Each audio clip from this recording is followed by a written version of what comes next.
Canadians probably think, well, we're more polite, so we would not accept that. Yeah. Well, that's a soft tyranny. I go to the UK from time to time. I follow the case of a journalist and activist named Tommy Robinson, who is in solitary confinement right now because a judge ordered him not to post a video to Twitter, and he did anyways. 9 months in solitary. You're not supposed to spend 9 months in solitary. It'll drive you mad, which is what they're trying to do.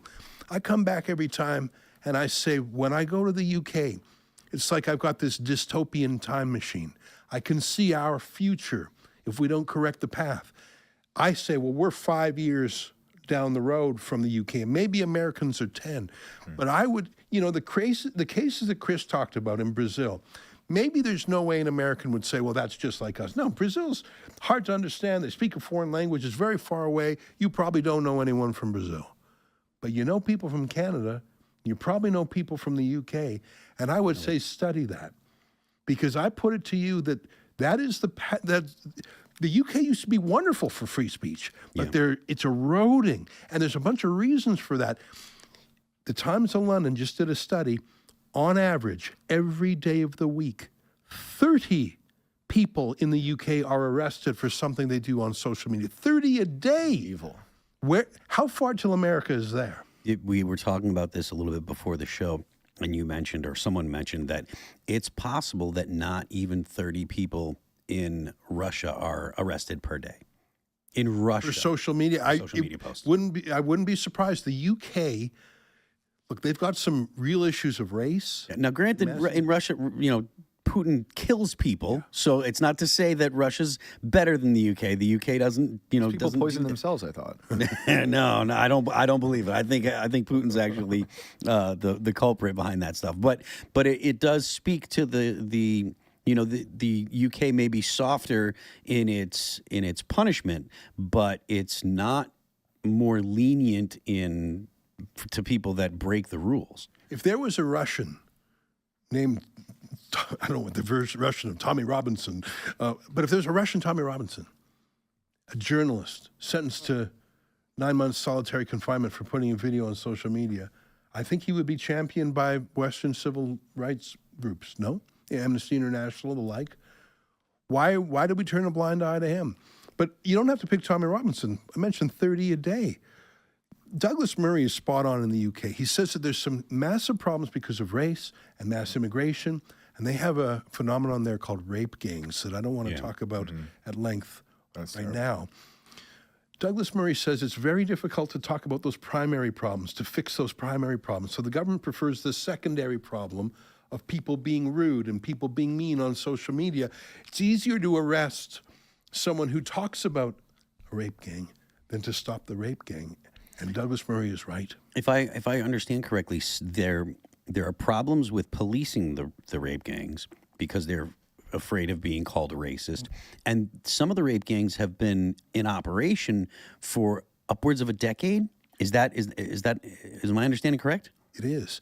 There's a city called Rotherham, about 100,000 people, depends on how you measure the city, 100,000.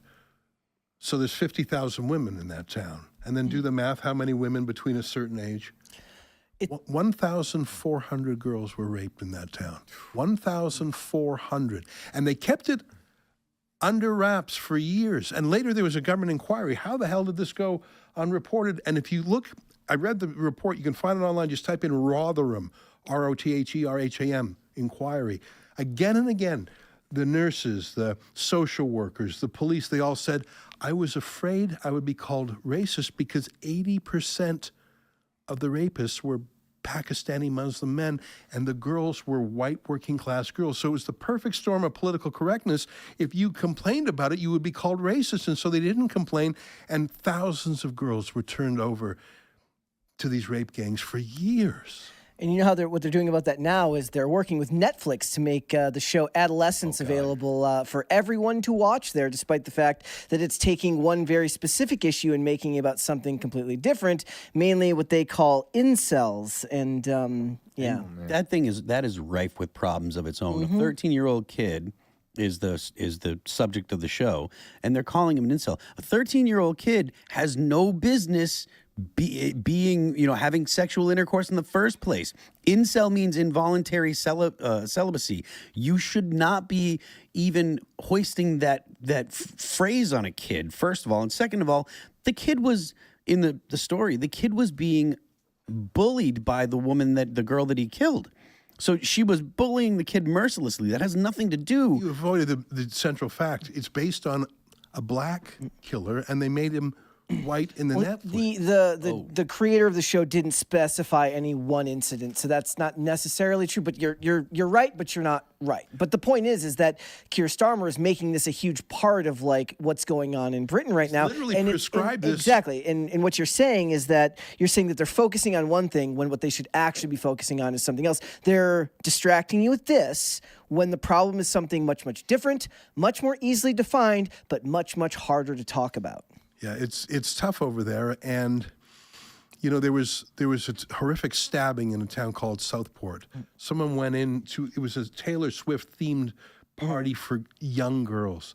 He went in and stabbed and stabbed and stabbed, and it led to race riots.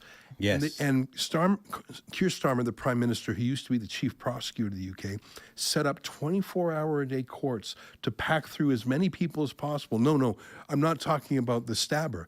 I'm talking about people who talked about it on social media. And he was sentencing people to 2 years in prison for having a bigoted reaction to this stabbing by a Muslim convert. You're not solving the original problem. You're trying to mask it. That's why I call it a dystopian time machine. Yeah. Look what's happening there and think, do I see the trend over here? I feel it in Canada. I can only imagine the places you deal with, how far it is down the line.